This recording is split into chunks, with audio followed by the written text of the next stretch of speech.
Hello folks, another day at the project, as I call it, the yard cleanup for this veteran.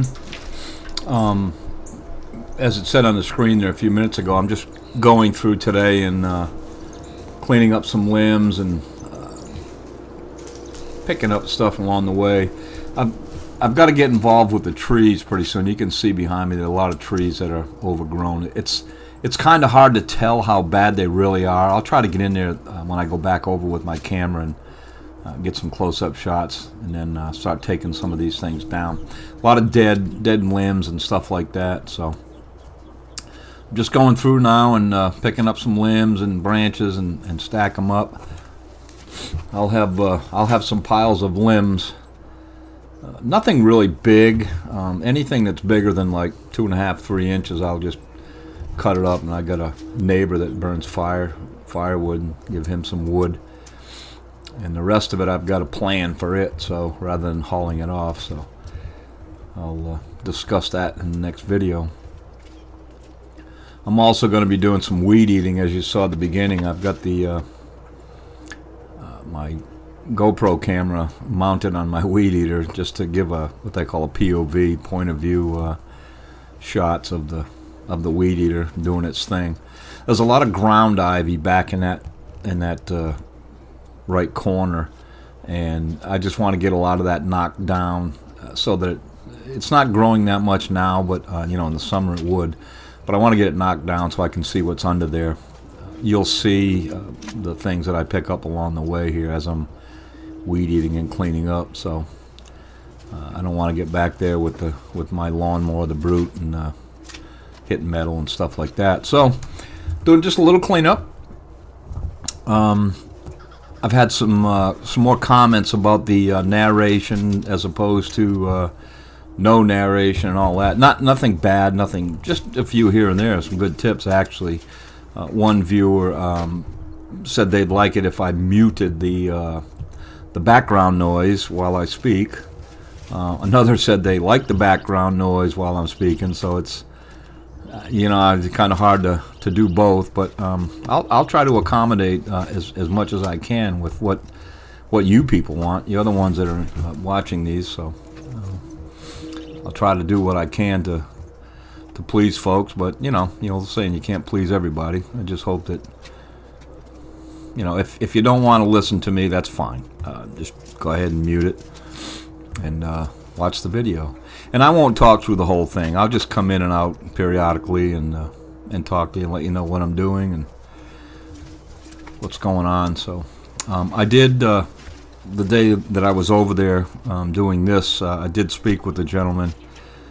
He actually came out on his deck. He goes, I haven't been on this deck in years. And it's not cleaned off yet, but nonetheless, he can get out onto it. And I did pass along the many condolences from the viewers. I certainly appreciate the fact that you folks have taken time to offer him condolences for the loss of his wife. And he was extremely pleased to hear that, as was his daughter. They were both very pleased to hear that. So this whole thing gets to be like a big family, which I like. I'm all about that. So anyway, he's a happy man.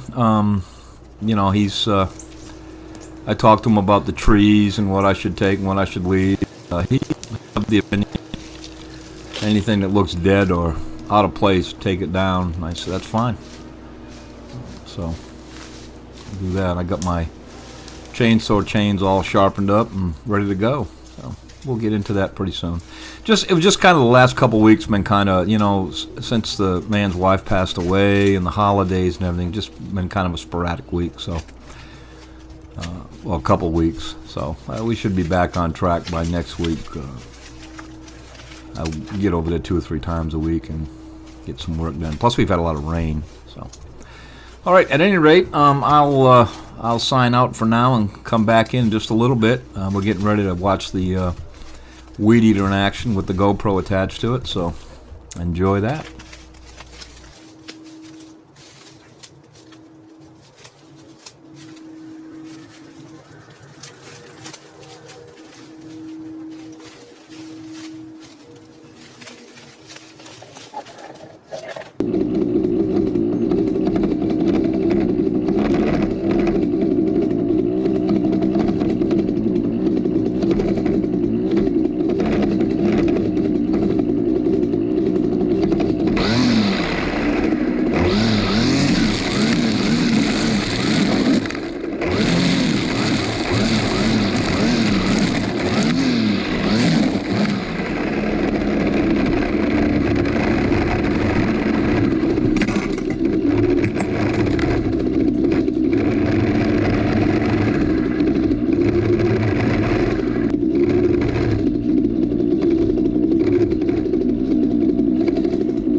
Well, as I said, a lot of this is just going to be cleanup and weed eating. I've got to remember that when I put that GoPro on the weed eater to not run it at 2 or 4 times speed. As I was watching it narrating here, I got a little dizzying, so sorry about that. I remember when I first started this, I remember getting a comment. Somebody said, "Man, quit moving that camera. I'm getting dizzy." And as I watched it, I realized, yeah, you're exactly right. So, hey, I'm learning. Like I said, I really enjoy this. I enjoy the work, definitely, and like doing it, but I'm enjoying the technical side of this, the videography. In fact, one of my granddaughters is a senior in high school, and she's getting ready to go to college next year. And I asked her what she was going to study, and she hasn't decided, but she's leaning towards videography. And I said, well, great. You go ahead and get your studies in, and I'll hire you to do all the videography for me. So that'd be kind of cool if that happened. But anyway, I'm sure it's a good field. In today's market, I'm sure it's a great field. I'm sure there's a lot of people that do well. So anyway, getting these lawn chairs out. They were two metal ones, as I said. They've been there quite a while. They're actually good chairs. When I bring the pressure washer over at a later date, I'll clean those up and be able to set them up on the deck or something, hopefully. So use them set out there. It's going to be nice when I can see, him sitting out on his back deck, everything cleaned up, and just be able to enjoy the fresh air and nice clean surroundings and everything. That would be rewarding to me. I would love to see that. I think I told him, I said, when we get all done with this and everything's cleaned up, I said, I'd like to come over here and sit on your deck with you and share a cup of coffee. That'd be great. So we'll see how that plays out next year, or this year, actually.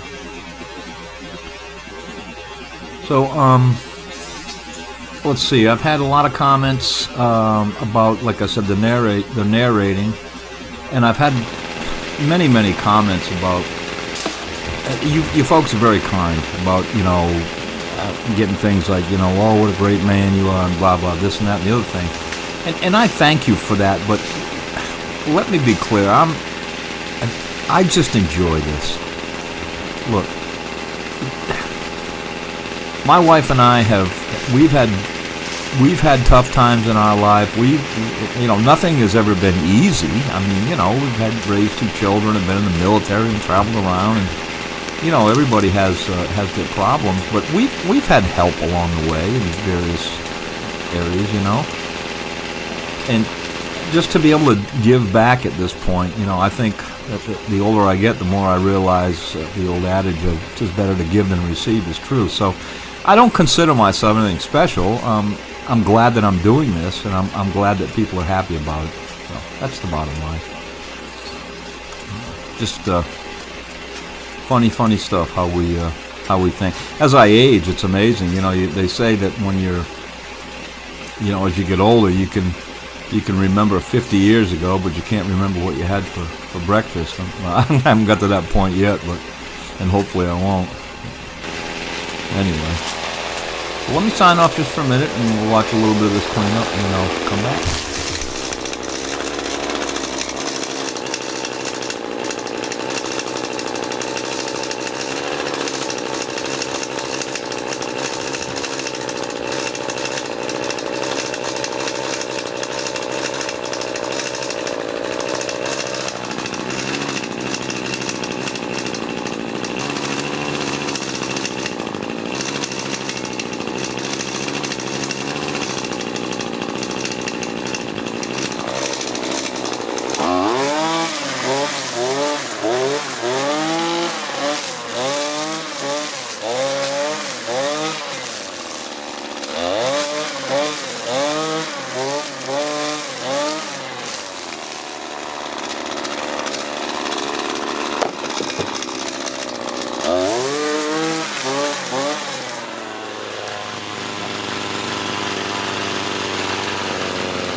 These are just some different angles of what I've already done, weed eating, getting those chairs out of there and so on.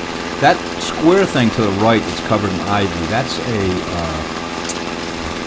metal frame gazebo. I don't think there's a roof or anything on it, but it's a nice metal frame. I don't know what kind of condition it's in or anything yet, but I don't know if that's going to stay or go or what, but once we get it uncovered, we'll see. You can kind of see that big tree right in front of me there, all the vines up in it. There's an awful lot of dead limbs on that tree that I can get out, so be sure to do that. I got all those brick down there in the bottom right corner. We'll stack those somewhere. I don't know if you can use them. When we bought this house, the backyard was just, the inside of the house was perfect. I mean, it was move-in ready. Everything was perfect. The backyard, or the yard itself, the people that owned it, they weren't outdoor people. They didn't really do yard work type things. But the backyard was just about 2/3 of it was covered with,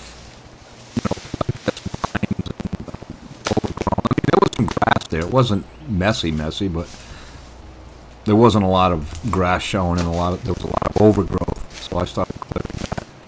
As I was clearing one spot between my neighbor's house and mine, the shrubs were growing.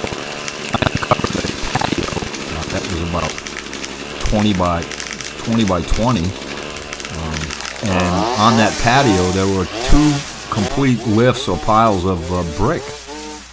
I've used brick in many projects. You saw that my pizza oven, I used the brick for that. A lot of that brick was red brick, but it was the old fire brick. The newer fire brick is kind of white, so on and so forth. But there's some older brick that's fire brick. I took it down to the brick place here in town, and the guy told me, he said, that's fire brick. So I used that. I've used brick for a lot of little projects around here. So. But anyway, I'll get those stacked. I think I put a thing up here about the AC unit. There it is, yep, right there. Remember that? That's the other side of the fence in that corner. As I look over there, I see there's a crepe myrtle there. That needs cleaning up too, the one on the other side of the fence that I've already done. So I'll be sure to clean that up. And I got that ivy that needs to come off. I think I'd pull some of it off later in the video here. We'll see how that goes. But look at all the... There's another piece of metal. That one I don't think I could get out. It's stuck in there. I'll hook up a chain in my truck to pull it out at some point. That's kind of why I have to go through the weed eater, see what's in there, just to make sure I don't, Number one, I don't want to hit anything that might be valuable to them, but I certainly don't want to trash my equipment by running over something that'll beat it up. So that's why we do the cleanup.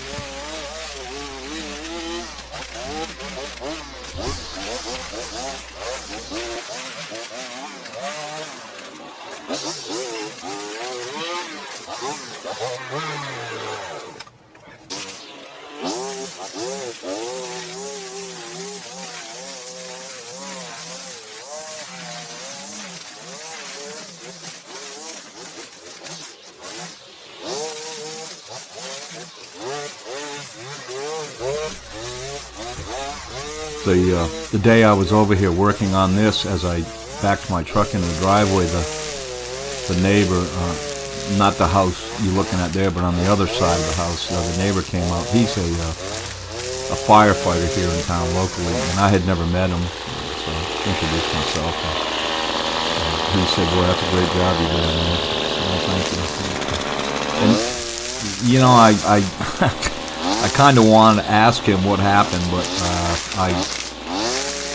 I resisted that urge. I don't really care, but it's sometimes curiosity, but doesn't matter. So, but anyway, he was very appreciative. He said thanks for doing that for him. So he sounded like a nice man. I've heard the daughter talk about the man next door, and apparently they're friendly and everything. So I don't know the whole story there, but anyway, he was thankful. Earlier I was talking about how we remember things as we get older. We remember things we did 50 years ago, but can't remember what we did, for breakfast. for some reason or other, the other day I was looking at something on YouTube, and it was a story of Ted Williams. For any of you people that are baseball fans, he was a baseball player for the Boston Red Sox, and my dad was a huge fan of his. Anyway, my dad and mom owned a store. It was a office supply store in the center of our little town, and they kind of ran it together. And they had another couple. I think they were partners with them or something. But anyway, my dad had tickets to go to Ted Williams' final game in his career up at Fenway Park in Boston, and he was so excited. He told me this story a few times, but he was so excited. So he went into the store in the morning, and him and my mom got things ready, and then he got ready and took off in his car for the game. And he said he got about, I don't know, maybe 10 miles up the road, and he started feeling guilty leaving my mom there to do all the work, and he just felt guilty about it. He said, I can't do this. I've got to go back, which I thought was admirable, but he said, yeah, maybe admirable, but I missed out on a big opportunity. But that's one of the things that he remembered, and when I think of that, those are the kind of things, that's the way my parents were, and those are the kind of things the kind of morals they instilled in us, take care of business, first, and then everything else will work out. He says I had wished to this day, or when he was still alive, that I had gone to the game, but at the same point, I went back, and your mom was thrilled to see me. She was a little upset that I didn't go, he said, but she was obviously felt good that I thought enough of her to go back and help. So at any rate, great story. I don't know talking about stories, I don't know what made me think of this. I've told this story several times. When I first came in the Air Force, this was back in the late 70s,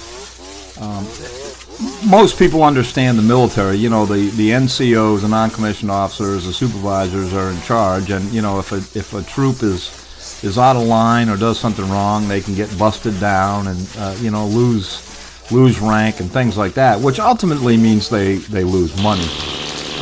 Well, we had my first Air Force supervisor was just a fantastic guy, great supervisor.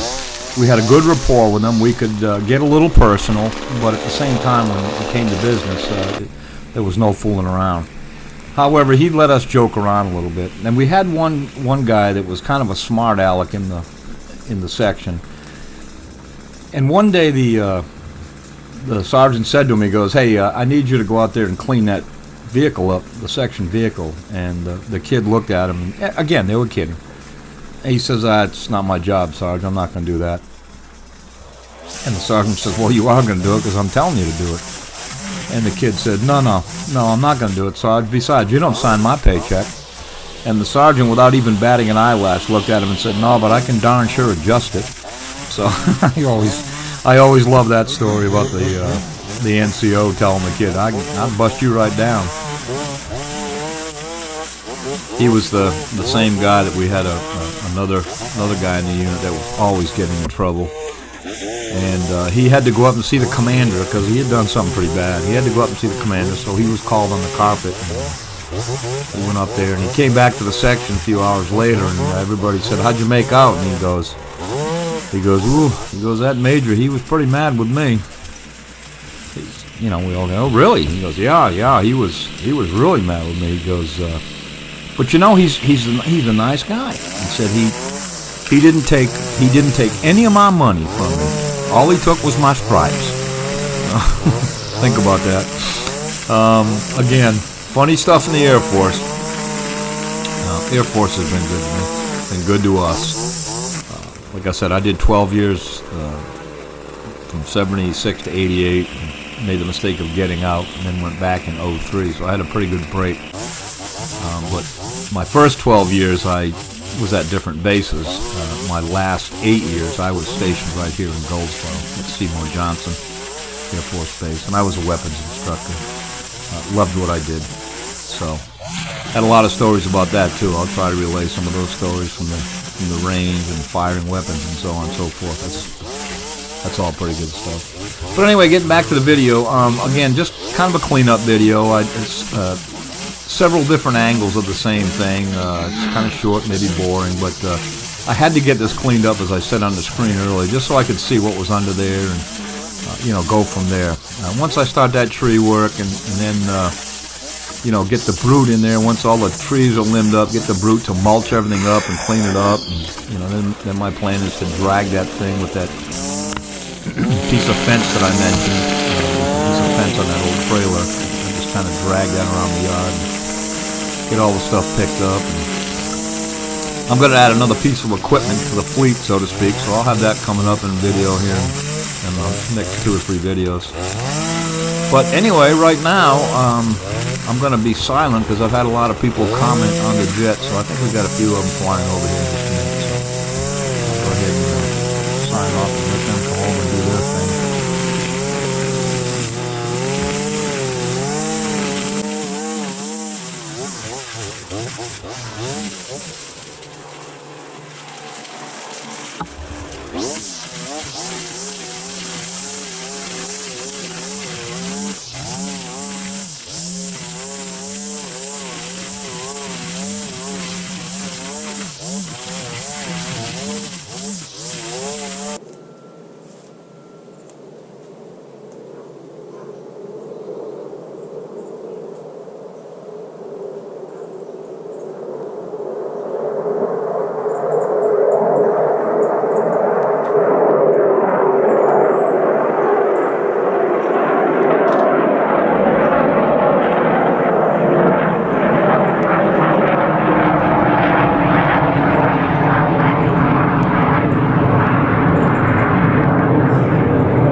Well, I think at the end here, I'm just going to take the brute and kind of run over what I've done and get some of this stuff chopped up. I can't tell you how much I love this machine, and it really does a fantastic job of mulching the stuff into small bits. Really good piece of equipment, I think, in my opinion. It would be nicer to have a nice open field that just kind of go through one pass, long pass, and then come back the other way, but that's not what I have to work with, so we make it work where I have it. Like I said, I'll be adding another piece of equipment, something I've wanted anyway. So I'll have that in the next few videos to help with the cleanup over here. Again, I'll be starting the tree work. I think they're going to ask me to do something with the deck, and you can see there that it's kind of a lot of rot, rotten wood. I don't know how good the frame is, but I know the deck itself, the deck wood, probably long since gone. Sometimes if they're not too bad, you can pull them up and turn them over. But I don't know if I do that with these. They've been sitting with dirt and stuff on them for so long. They're probably saturated. So anyway, we'll take a look at that when the time comes. Not much to do here. I still get a kick out of the one viewer that said, I remember when you started this project, you said, forgive me, this may be 2 or 3 parts. And I don't know how many I got now, but talk about underestimating the job. Anyway, I'm enjoying it. I'm enjoying all your comments. I do read every comment. I try to respond to as many as I can. But like I said, if you get a notification that said somebody liked you, Tom, loved your comment, that means I've read it. And I do read them. And I'm thankful that you take the time to comment. So I should get another video out by the first of the week. Need to get over there and get some tree work done. My chainsaw is all sharpened up and ready to go. And I bought a Harbor Freight chainsaw sharpener. I bought it 4 or 5 years ago. I haven't used it. I went in the shop during the holidays and sat down and I about 6 or 8 canes and sharpened them all up. When I did the first one, I just took it out and cut up some of my firewood to see how it worked. And for a $30 tool, it did a great job. Again, the tools that I buy, they're not commercial grade. The guy that clears forests or anything wouldn't buy this brush cutter. He'd buy something toe behind or something bigger. But for what I do, this is perfect. It's going to work good on another project that I have, and I'll be posting those videos too. At any rate, folks, I thank you again so much. And for those of you that want to meet the missus, we're working on that. She's agreed to come on, and we'll do a sit down, a face-to-face, and not a live, but just do a little video where we talk to you folks and meet my better half. And trust me, she is the better half. So 49 years worth. So anyway, thanks again, folks. I appreciate all your support. Share the video with your friends. Thanks for the thumbs up, so on and so forth. And I really do appreciate it. And I will see you on the next video.